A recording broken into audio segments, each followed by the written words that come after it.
We have in our midst Dr. Bhavna Chahar, Associate Professor, School of Business and Commerce, Manipal University, Jaipur, Rajasthan, to speak to us. Dr. Bhavna Chahar is expertise in human resource management.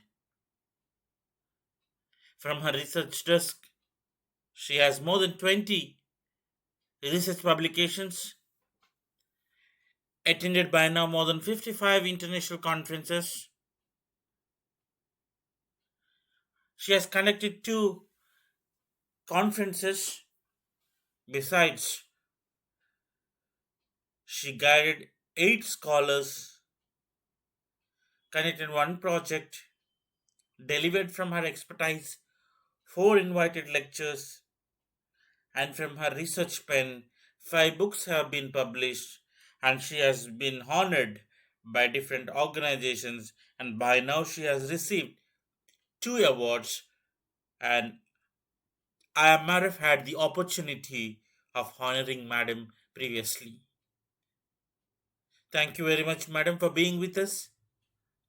Human resource management is the top subject these days, especially.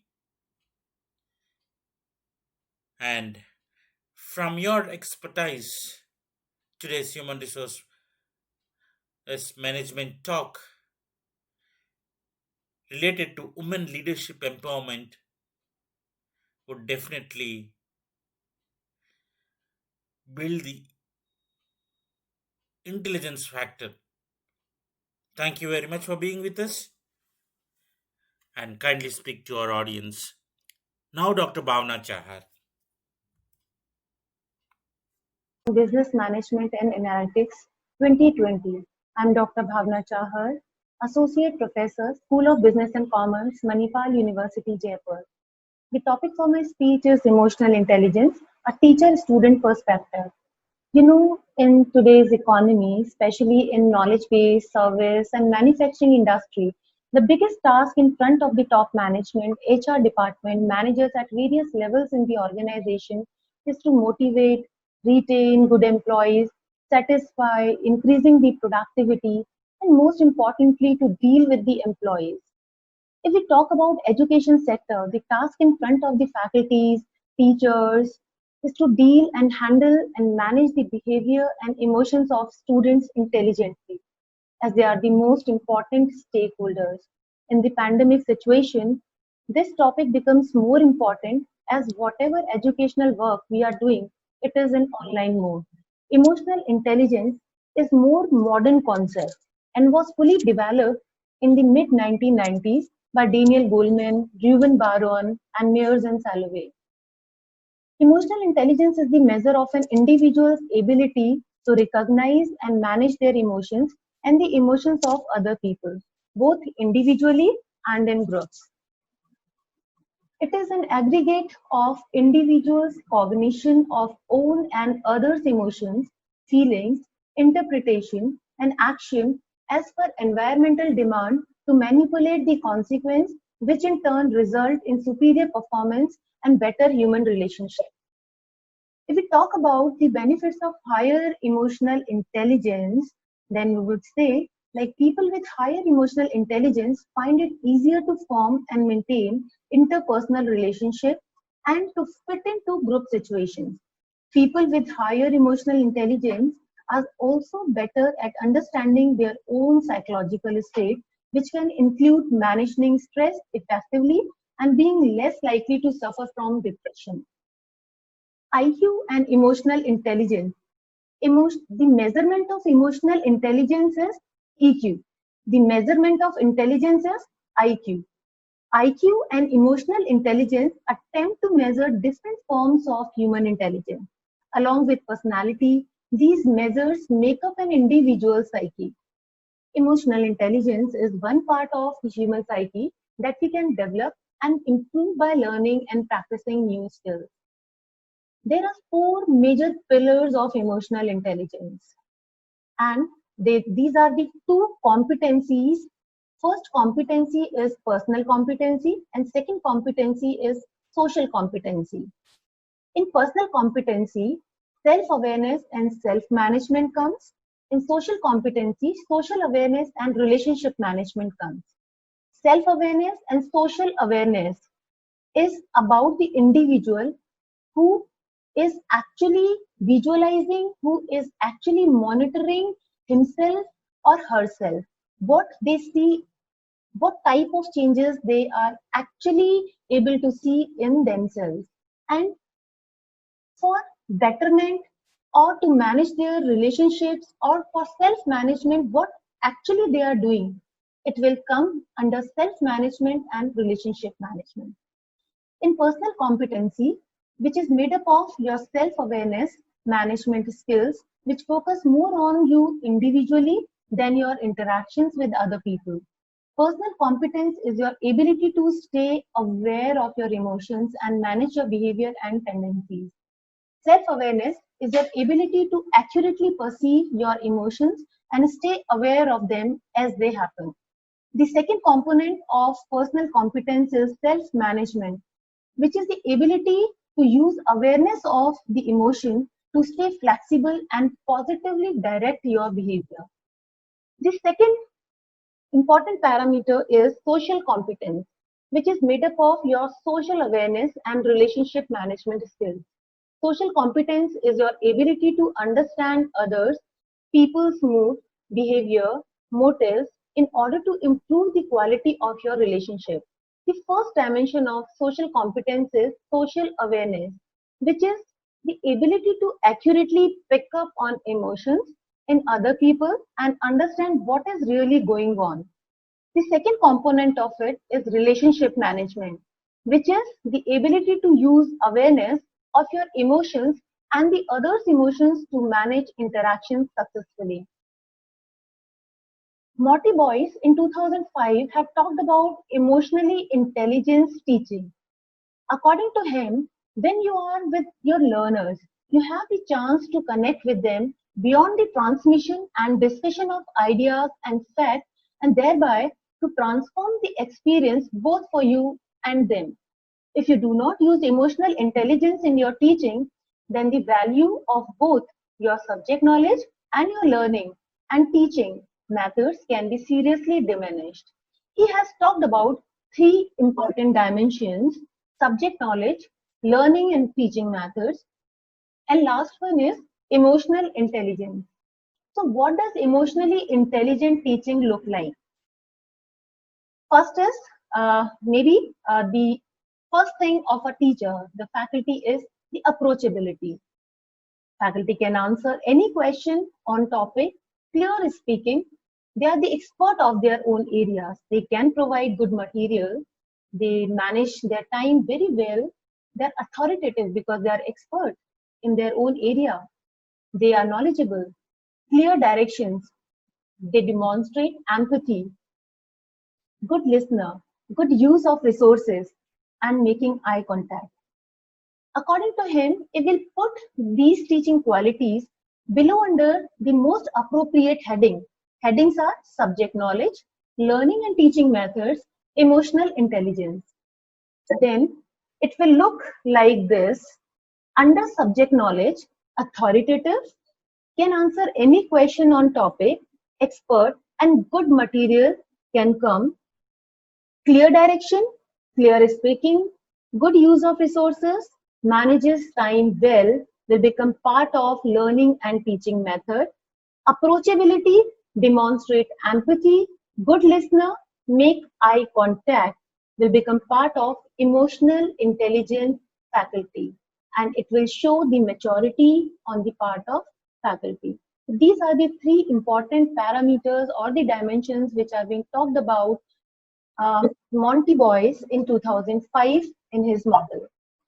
Now, how can teachers use emotional intelligence? Let's talk about this. Firstly, they pay attention to self and others' body language, which is very, very important on the part of a faculty member or a teacher. They should look upon their own actions as well as they should be very well aware about the actions or the reflections of their students. They should be able to read their body language, because it conveys the verbal communication as well as the non-verbal communication, conveys a lot many things to the teacher. They should listen more because it develops empathy. Get curious, not furious. Watch what you say, especially when frustrated or annoyed. Reframe negative emotions can be replaced with, do you see something in this that I must have missed? Elicit pride in others, reason for working together. And you should try to highlight these things, right? Then remember that emotions are contagious. A person's emotions always influence other people, whether the emotion is positive or the emotion is negative. So the important thing here is teachers should be careful to show only those emotions which they want to see in others. And this would be the golden rule for the teachers. What educators can do to simulate emotional intelligence skills in their students? Let's talk about that.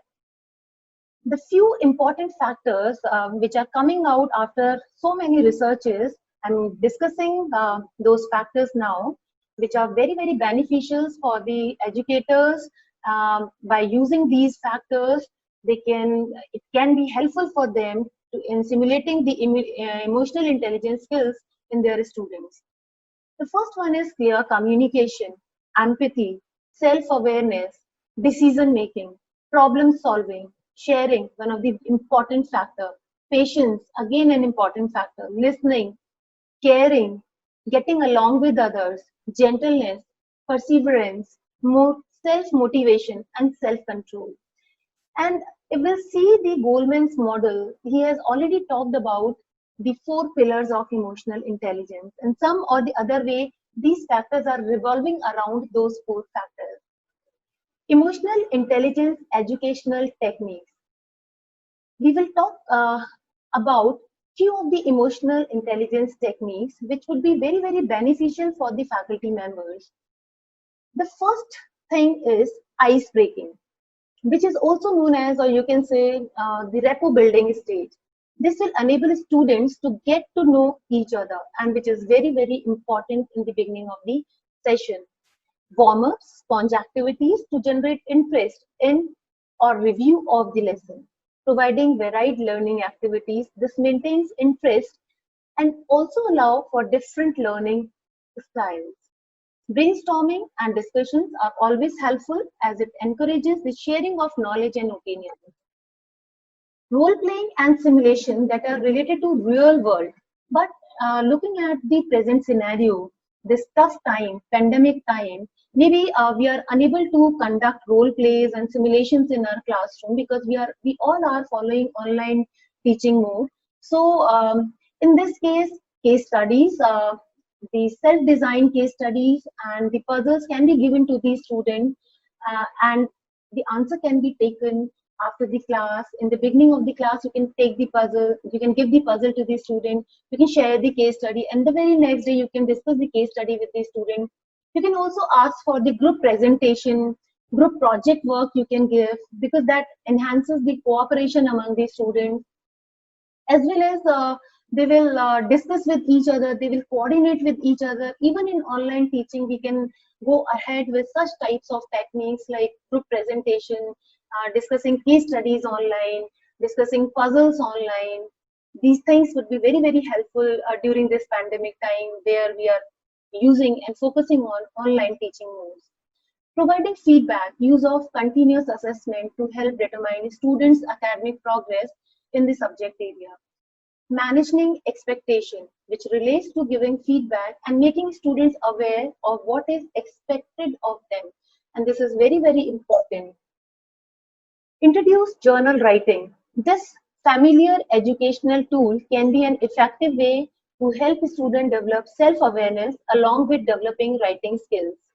Emphasize responsibility helps to encourage a sense of responsibility. Similarly, like in our usual before pandemic, before COVID-19, the way we used to give tasks to our students, even in online mode, the task can be given in groups or to individual students, and the feedback can be taken, which can enhance the sense of responsibility in them. Encourage creativity. Creativity is most necessary in times of emotional hardship, such as when we are frustrated or angry. Provide students with ongoing opportunity to express their creativity. Institute classroom meeting. This can provide numerous opportunities to social support and emotional learning. Means in a month or in a 15 days, a class committee type of meeting can be conducted with the students where other faculty members can also become part of that meeting. And in that meeting, you can focus on each and every student. You can listen to your student. You can be very, very empathetic with your students. You can communicate with your students regarding so many things. You can be very, very comfortable with your students, and they will be very, very close to you if these types of meetings are being conducted by the faculty members. Now, before pandemic there was a situation, and after pandemic there'll be a good situation, but we are facing a tough time. But still we need to discuss like what we do in our usual classrooms of formal classroom setup, and what we can do. The goal is to help create a culture where students care about each other, their institute, classrooms, and their learning, which is designed to improve the way teachers interact with the students and the way the students interact with each other. The classroom meetings can be used to build classroom community. The goals, objectives, the outcomes can be discussed there. It helps in improving or providing calm and smooth classroom transition and reinforce the proper use of social skills among the students. Learn the student's name, that is very, very important on the part of faculty member. Ask about their lives outside of the classroom, inside of the classroom, about their family members, the relationship with their peers.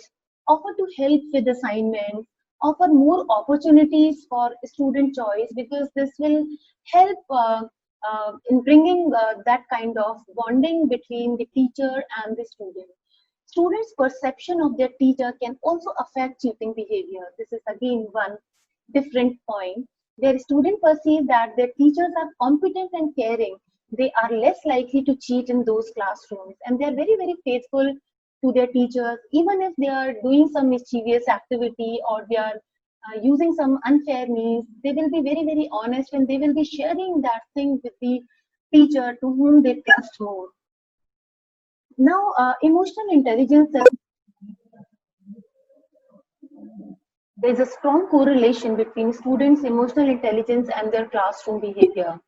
Students with low emotional intelligence, they generally struggle to focus, and they face difficulty in healthy relationships with their peers, and sometimes they show aggression, short-temperedness, and other things. The result of this is they face struggle to express their feelings. There are three gurus, Mayer and Salovey, Ruben Baron, and Goleman. All three gurus in their studies, they have identified like alexithymia is one disability, or you can say one thing in the person where they face difficulty in expressing their things verbally. So maybe they are struggling with this important thing. So we need to identify as a faculty like what our students are facing, what difficulties they are facing. Maybe they are unable to say it verbally, maybe through eye contact, maybe through non-verbal communication. We need to identify such things. We have to be smart enough. We have to be emotionally mature in this regard. They may struggle to form friendship with classmates, which would be very, very noticeable by the faculty members, and maybe struggle to maintain relationships with others also, the other people, those who are senior to them, maybe the faculty, maybe the people, those who are outside the organization. The reason could be maybe a lack of skills to communicate or manage their emotions appropriately. These behaviors problems start typically at early stages in life and increase in seriousness from that point. Strengthen learning by stirring in emotion. New research by neuroscientist Dr. Mary Helen Imodino Yang has found emotions play a central role even in traditional academics. Neurobiologically, According to him, neurobiologically, it is impossible to think deeply about things that you don't care about. Without emotions, our brain literally cannot store or sort information nor make meaning of information to translate into learning. In many cultures, it's normal to pretend we can just push emotional aside or focus only on positive things. Simply accepting emotion is the most effective way to handle even very challenging feelings. These were the findings of Dr. Mary Helen Yang. And this is in the context of traditional academics, where emotions are playing important role. Solve problems by adding empathy. Empathy is something which plays a very, very important role while dealing with the students. Because here, as a teacher, you are putting your feet into the shoe of your student, and you are trying to understand his feelings, and you're trying to find out the way to solve those things which a student is facing. He has seen all kinds of conflict and struggles fueled by the stress on students today. While it's absolutely essential to find ways to reduce that stress, when students and adults develop more social and emotional skills, research says stress also has positive benefits. In this context, one of the most powerful resources is an educator's trick is the ability to increase empathy.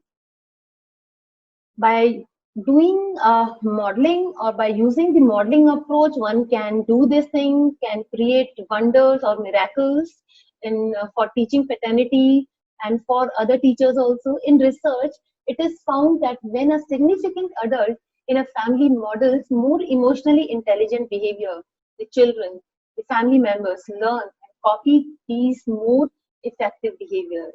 So a teacher can also be a role model for the teacher for the students in the classroom. A system our brain used to learn through observing others, it's automatic. But research show we can increase the efforts by paying closer attention. What skills we need to develop? The most important skill, as per Goleman also, Daniel Goleman, self-awareness, empathy, communication, dealing with exam stress, managing emotion. The first one is self-awareness. Identifying your emotions. Ask, how am I feeling today? What am I mood today? Put a name to that emotion. That a couple of hours time out and think as to what made you feel that way. Also identify um, thought what thought led to this emotion will help us to understand the reason for the way we feel. Empathy, if we talk about empathy, start observing others' emotions. Respond to others in a way that you would want someone to respond to you. Try to put yourself in other shoes and understand their perspective. Being empathetic will help you handle the situations well. Communicating. It plays an important role in developing and maintaining good relationships.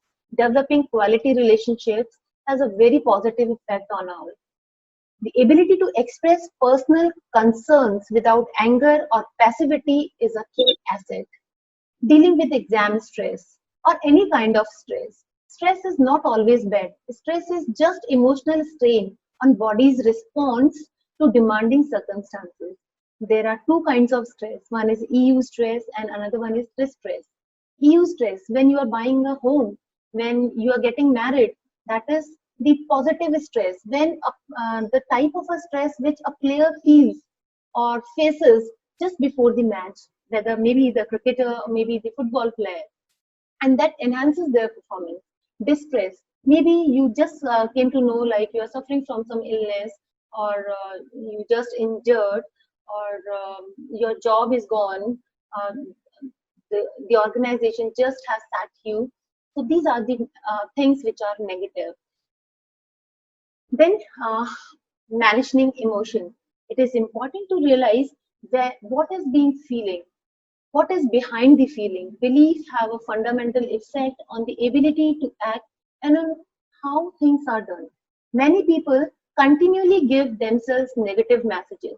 Hope can be useful asset. In addition, finding ways to deal with anger, fear, anxiety, and sadness is also essential. Why do students fail? Sometimes students fail. They leave college because of disillusionment, discouragement, or reduced motivation. Then because of lack of ability or dismissal by institute or administration. Specific issues for student failure, maybe they are experiencing stress and feeling overwhelmed, engaging in restrictive behavior, poor decision making, lack of perseverance and preservation, lack of balance between critical, analytical thinking, and creative and synthetic thinking. Now, we'll talk about emotionally reactive versus emotionally intelligent student. How emotionally reactive student behaves and how emotionally intelligent student behaves in a particular situation. Emotionally reactive student will be overwhelmed too often. He will be reactive to stress. He will be emotionally driven. He will show emotionally driven behavior, self-doubting, deficit and weakness focused. He will be always counting his weaknesses. Whereas emotionally intelligent student will be resilient, proactive, planned responses to stress, intentional and reflective behavior he will show. He'll be very, very confident and he will focus only on strength, means the positive points of his personality. Achieving emotional balance in a chaotic world. How emotions influence thinking and behavior. Critical role of emotions in the workplace. Dealing with anger. Anger can take control of people and can cause to make poor decisions. Learning to deal with angers and anger of others is a sophisticated and mature skill people should learn. Over past 2 decades, students have become more depressed, lonely, impulsive, disobedient. They are becoming drug addict, nervous, prone to worry and irritable, prone to eating disorders. What are some possible causes of these symptoms? Maybe the parents have less free time for their children. Maybe children they are meeting less with their relatives, and maybe both the parents are working nowadays. There is more TV watching, Netflix watching, um, social media. They are always on social media. They are playing computers. Maybe these are the possible causes. Because of that, because of these causes, maybe the student is showing these symptoms. We need to identify. We need to explore these things, and this could be done only by listening to the student, only by sharing things with the student. Why is emotional intelligence is so important or becoming so important nowadays? Emotional intelligence is important because it enhances self-awareness, enhances personal development, address learning outcomes, foster leadership skills in faculties and in students, improve interpersonal relationships, address civility, enhance ability to work with groups, and ultimately improve student success and persistence. How can we improve our emotional intelligence? Just a gist of the complete work. Observe how we react to people. Try to put yourself in others' place and be more open and accepting of their perspectives and their needs. Just feel what they are feeling and just imagine the response which you are giving. Are you expecting the same response from them? Or will you welcome that type of response? That you need to think. Do continuous self evaluation. What are our weaknesses, strength? What are the opportunities available for us? What are the threats available for us? One needs to do a deep SWOT analysis. Examine how we react to stressful situations. Take responsibility for our actions. Examine how our actions will affect others. Would we want that experience, those actions? That we need to think. With We are happy to have in our midst Dr. Rama Bhargava, Professor and Dean Administration, IIT Roorkee, Uttarakhand, India, to speak to us. Dr. Rama Bhargava, Her area of expertise is administration, women's studies, and mathematics. She has from her research desk more than 150 research publications of national and international journals. She has attended more than 60 international conferences, workshops in India and abroad. By now, she has guided 93 scholars. 93 is not a small number in guiding scholars. She has conducted 4 research projects, conducted more than 5 conferences, and from her expertise, she has delivered more than 45 invited lectures in India, abroad, and even in one of our conferences in Thailand. Madam has been honored by various organizations, and by now she has received 9 international awards. Madam, thank you for accepting our request and being with us and kindly speak to our audience. Thank you very much, ma'am. Now, Dr. Rama Bhargava, madam. Good afternoon, all. Yes, this is Professor Rama Bhargav from Department of Mathematics, IIT Roorkee. Today, I am going to speak on a very interesting topic, that is women in leadership, yesterday, today, and tomorrow. Yes, this talk basically will consist of what was the status of women's leadership yesterday, that means how many years ago, today, that is what is the status today, and what it can be presumed in the next coming years. Very good quotation it is. Some leaders are born women. That is, if you understand it, it carries a lot of message. If I just consider the status of the woman regarding its leadership, it has really subject to many great changes in the past few millennium. From equal status with man in ancient time, so a very good status standards of leadership, to finally in the medieval period when it was going down, in modern India again it is rising down, and in our future vision says no, it is also going to be more promising and more, you can say, better, much better than what it stands today. So the role of leadership among the women is going to increase day by day, year by year. Let us now talk about the ancient India. Yes, the position of women in ancient India was really vital. Not only that, they were given full liberty to choose their own husbands through somewhere. So when they were having equal status, so that perceives in itself, or their perception was as a good leadership in the society. The women education in the Vedic system was as good as important as what we can think of. We cannot think of even today. They were given significance and they hold a prominent position in the Indian society. The access to the education was very easy to the women. They enjoyed tremendous right to education and teaching. The intellectual status of the women that time was very good. So therefore, they could have every, you can say, resources, every potential to develop them as a good leader. Let us talk of the woman in the medieval period. Yes, that was a dark period in the life of the woman. Not only that, in the Indian context, the woman's position deteriorated during that period when many black, you can say, policies, sati, child marriages, ban on widow marriages, they become part of the social life.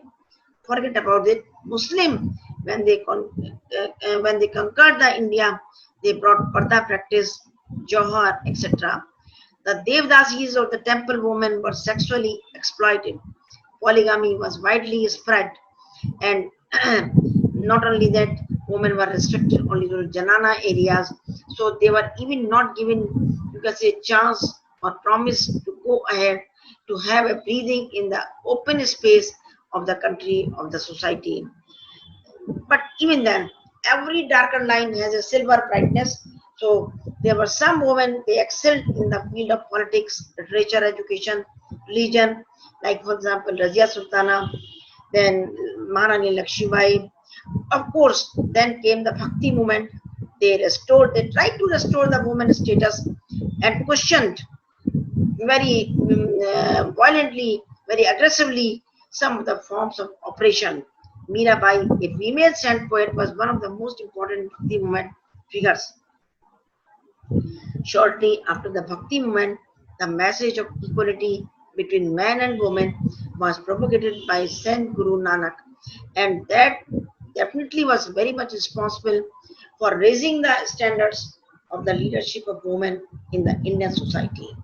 But after that, that period came from 1880 onwards, when there was no leadership among women was shared. Of course, there were many, you can say, social reformers like Raja Ram Mohan Rai, who led to the abolition of sati practice under Sati Vrata. Similarly, Ishwar Chand Vidyasagar, he fought for the improvement of the condition of widows, leading to Remarriage Act. Rani Lakshmi Mai, then Child Marriage Act was restricted. Though Mahatma Gandhi himself married at the age of 13, he later urged people to boycott child marriage and called upon the young man to marry the child widows. That was really a great step for the progress, for the support, for the sustenance of the woman, not only women, but the widow woman also. Sarojini Naidu, Vijayalakshmi Pandit, Rajkumari Amrit Kaur, Annie Besant, Vika Jikama, Suchita Kaprani, Kasturba Gandhi, many more women who came in the limelight of the society of the Indian history after the in the 19th century, and rose to a very important position of leadership in the Indian history. If I talk of women in independent India means just near when the India became independent. It was thought that women and men, they are actually the two partners of the same society. It is just like they are the two chakras. If one chakra follows, then the other chakra cannot move. So therefore, it was thought of that the two chakras should be moved in the balanced way. When they are to move in the balanced way, so leadership can roll over on anyone, either it is for men or women. That philosophy was very much propagated. It came into limelight after the independence. Then it was, the golden era for the women, when women were finding out way out to participate in all activities such as education, sports, politics, media, art and culture, service, science and technology, etc.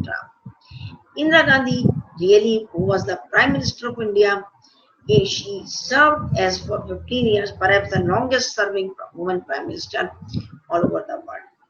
Then the Constitution of India, which came in the 1947, it guaranteed to all Indian women equality through Article 14.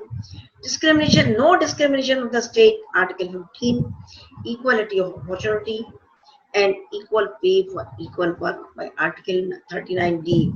In addition, it allowed special provision to be made by the state in favor of women and children in Article 53 and many more similar articles.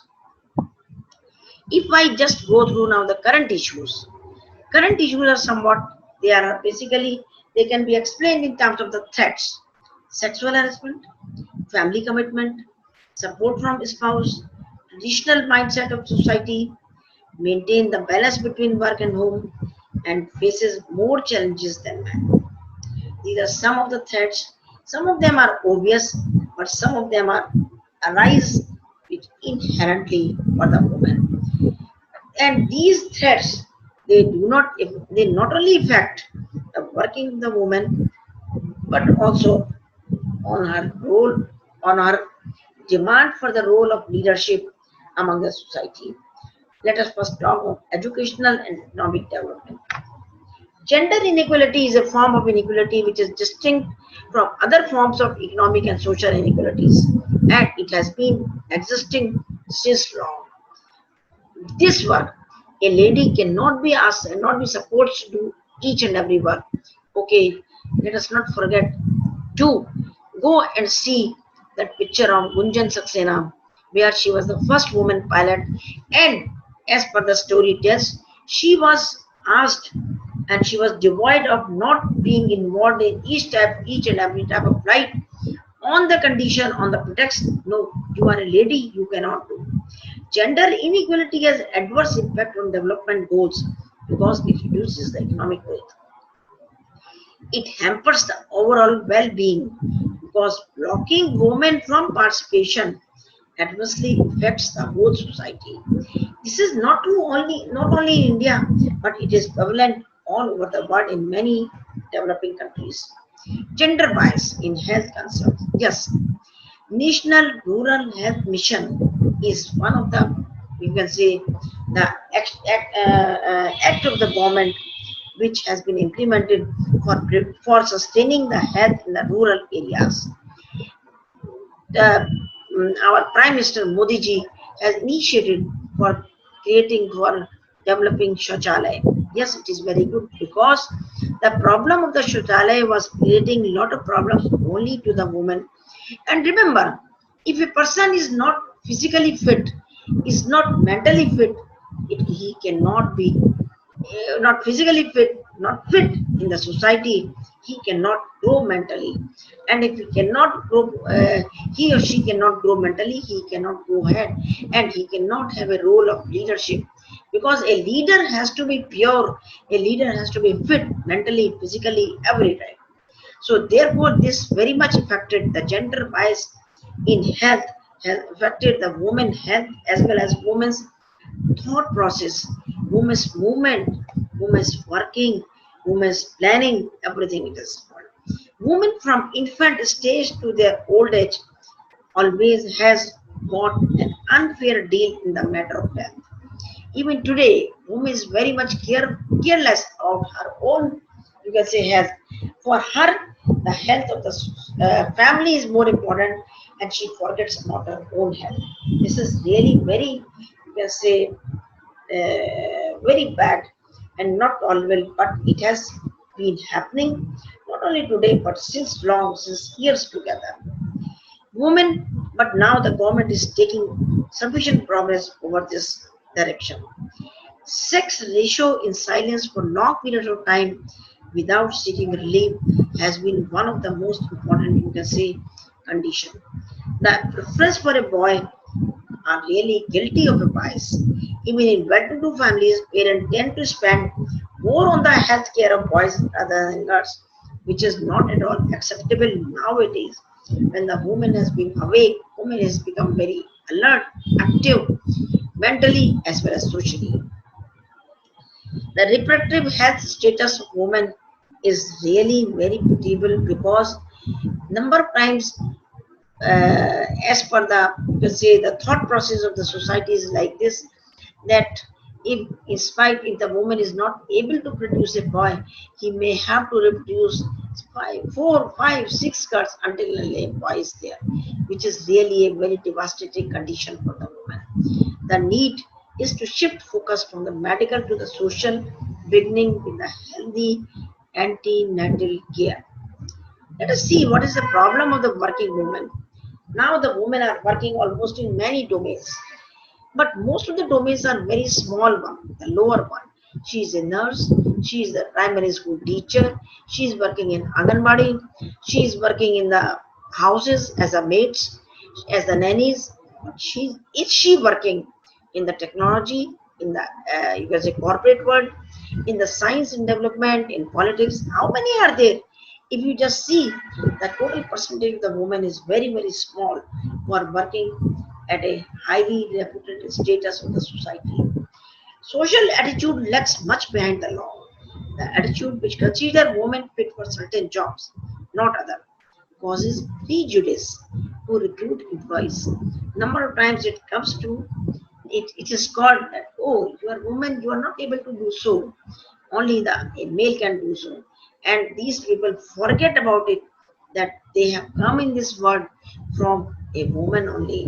Why do they forget this? Government is now taking care of this type of things, while they have introduced what we call as the POSH PO, as a Prevention of Sexual Harassment Act 2013, where the government is very, very careful about the development of women. And remember, if the woman progresses, family progresses. If the family progresses, the society progresses. And if the woman progresses, he is fit for leadership, because there are many work which only woman can do. Why I am saying this? Reason is quite obvious, because this is the woman who can manage two fronts at the same time. Can man work or manage both the office and the home at the same time efficiently? My answer is no. It's only that God has given so much strength, so much, you can say, commitment to manage both the fronts. So this is what a special feature is with women. So if women can do more work, not 50% but 90%, 100%, she should be given a priority for the role of leadership in the society. Working women are often subject to sexual harassment even while going to work in the overcrowded public transport system. Number of times you are going in a bus, woman is standing. Though everybody knows that the seats for the women are fixed, but nobody gives or asks the woman to sit in that seats. Instead, they just do something what we call as a chair chart. And out of this chair chart act, government has given a act number 354, in which if their guilt is proved, they can go to the jail even for 1 year.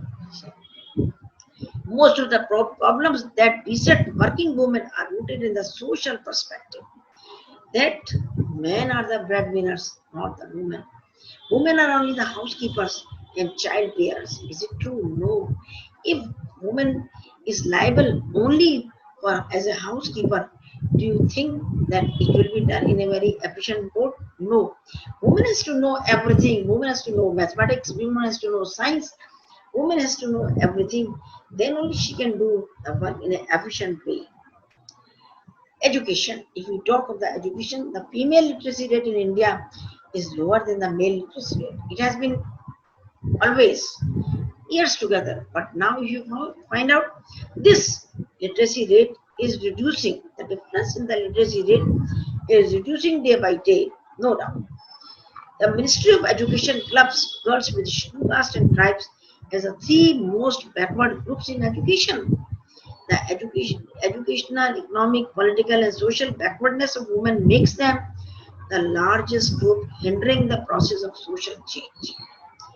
According to the Article 45 of the Constitution, universal, compulsory, and free education until the age of 14 was to be achieved by the year 1960. It is still improving day by day.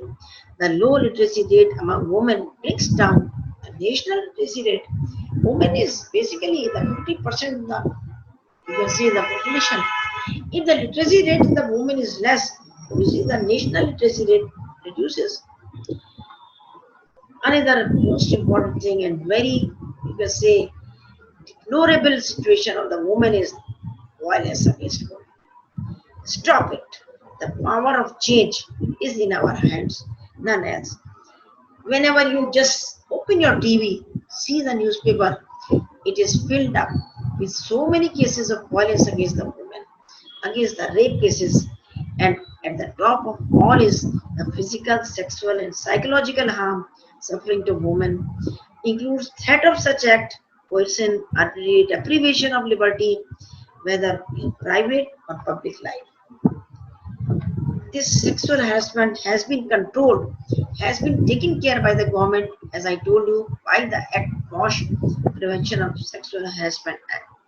Still, it has been taken care by some a part of the population, but many people in the society still do not take care of this. Eve teasing is a euphemism used for this harassment or molestation of women by men. Many activists blame the rising incident against women on the influence of Western culture. Why? Why it is so? The Western culture has affected the male person also, the boys also. And if the Western culture is on the girls or the woman, then it is cursed. It is talked in a poorer manner, which is basically it is the very bad thinking of the society that is basically asking the woman, you please remain at the back side, and the front side is basically dominated by the man. What are the causes of the violence? There are many causes: lack of education, awareness, socio-economic state, and trafficking. These are some of the things. Thank you. What are the effects of violence? There are there are many effects of violence: physical effects, mental and emotional health problems. Uh, Physical effects: loss of speech, many pains, burns, abuses, gynecological issues, sexually transmitted disease, unintended pregnancy resulting in abortion, etc. So these are some of the obvious effects which are seen. But apart from it is कितना time हुआ है time क्या है So mental and emotional health problems are also there. So therefore, this should have to be taken care by the government. That this type of thing, the woman actually has not to be suffered in future. How can we end violence against women? The conditions that are basically responsible for this condition, for this you can say status of the woman should be removed, should be modified. Education, social status, mindsets, all these are the things. Women trafficking is one of the reasons that is what has been found out nowadays more in the society, less in the previous years. Nowadays, you will find out that in many states, purposely, women trafficking is going on very badly, and that is affecting. This is basically affecting our society a lot, not only mentally but physically also.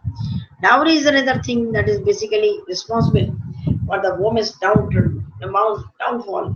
And whenever a dowry is asked by the other party from the woman, that means they are lower because the parents of the woman are basically eligible. They are strong enough. They are solid to give something to the other. So who is strong? The giver or the donor? Donor is more stronger. The receiver is weaker. Why the people do not think this idea that when they are asking for the dowry, they are showing themselves to be more weaker than the other party. If this becomes or this is appreciated, this is realized, then obviously the society will be free of the dowry. What is women leadership? I have already told you. It is the process and the outcome of the process by which women challenge the gender-based discrimination against women or men in all the institutions and the structure of the society. Why it should be there? That woman has to remind the society harassment, discrimination, exploitation, etc. When woman sees that I'm equally educated, I'm also a PhD, other person is also a PhD, other man is PhD, but sometimes the woman is not being considered for the job, man is considered as a job. This is discrimination. This type of discrimination has already been taken care by the government through their rules.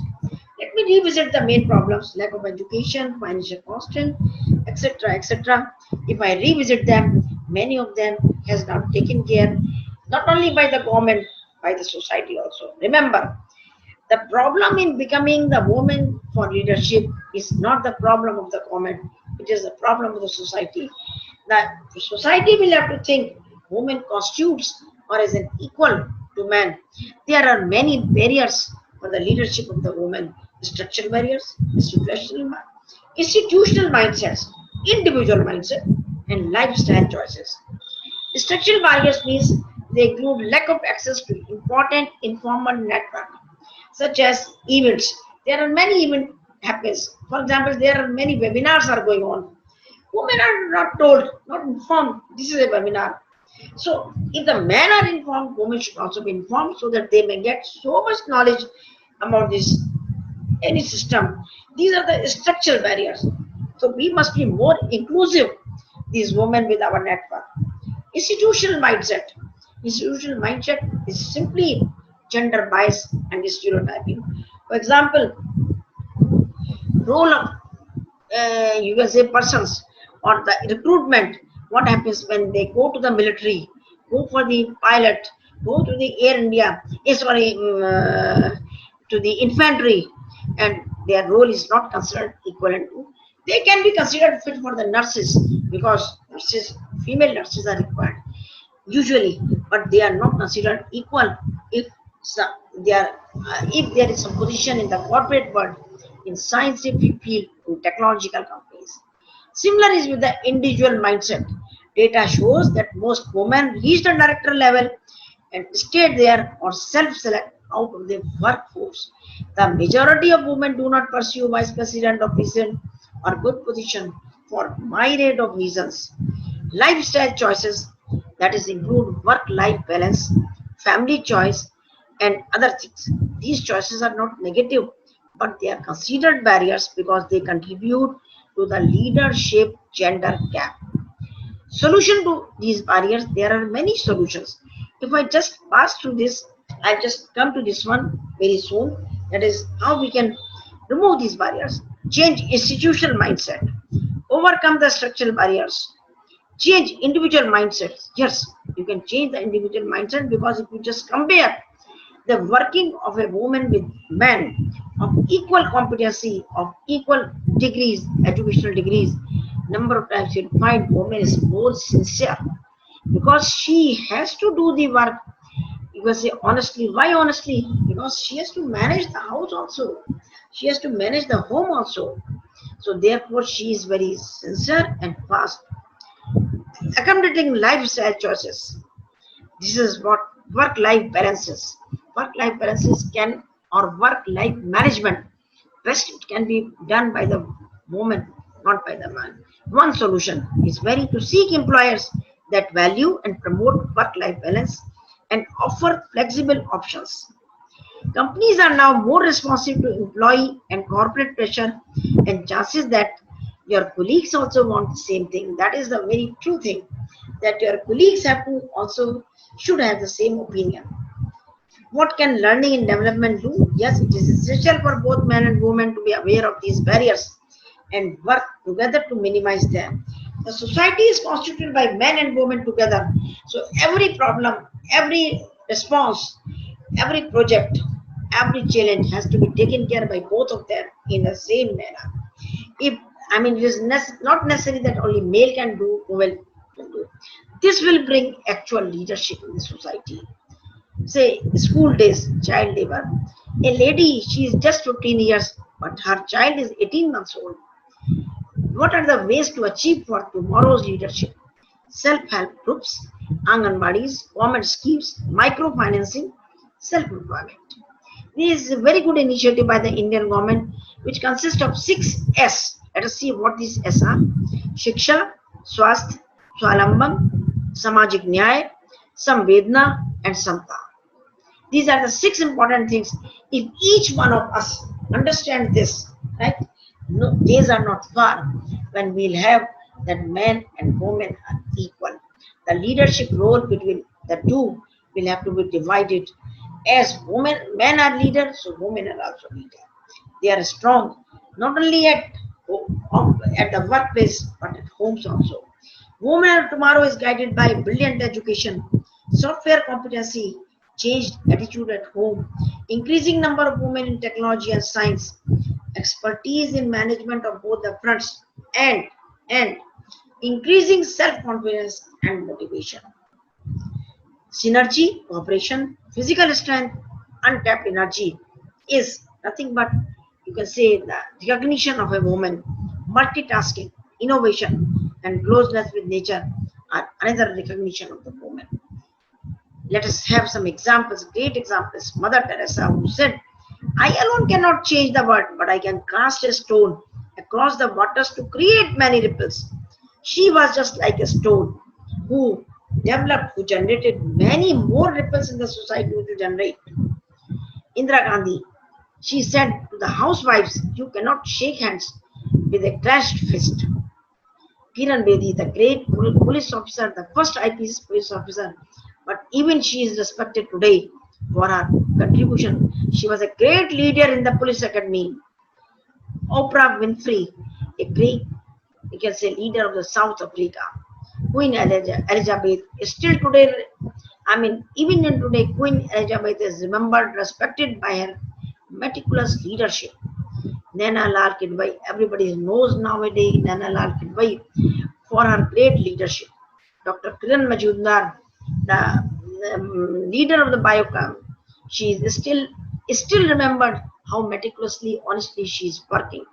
Kalpana Chawla, and nowadays Indra Nui is the leader, the CEO of the bank. There's nothing like a concrete lifeline to weigh you down, because if you always have one eye on some future guru, you stop paying attention and the job at hand. You, as a leader, I'm tough on myself and I raise the standard for everybody. It's a very good quotation. Leadership is about making others better as a result of your presence and making sure that impact lasts in your absence. Yes, this is what rightly said by Sheryl Sandberg, who says that leadership is about making others realize that you are the leader. Your presence will be treated as leader, and when you will go out, your absence will be remembered by your leadership. Malala Yousafzai, everybody knows her. She is a recent leader, and she says, "Let's make our future now, and let us make our dream tomorrow's reality." Think like a queen. A queen is not afraid to fail. Failure is another stepping stone to greatness. Yes, if I think myself like a queen, nobody will be able to say me, oh, you can fail. No, that is, failure depends upon my vision, on my thinking. If I think that I cannot do, society will be the first one to say, yes, you cannot do. But if I say, yes, I can do, then society will say, yes, you are right. I can just remind you a sentence told my 5-year granddaughter. She told yesterday, I did my examination full 100%. I said, how do you know? She said, you should have a belief among yourself. You should have a belief among yourself. That was the word of my 5-year-old granddaughter yesterday. Let us join hands for a bigger cause. Yes, let us join our hands for the bigger cause in the society, for developing the leadership in for women, which is really very positive, very optimistic, very pleasant, full of aims, full of ideas, and full of good, you can say, reasons to believe. Yes, the leader of tomorrow is a woman, and woman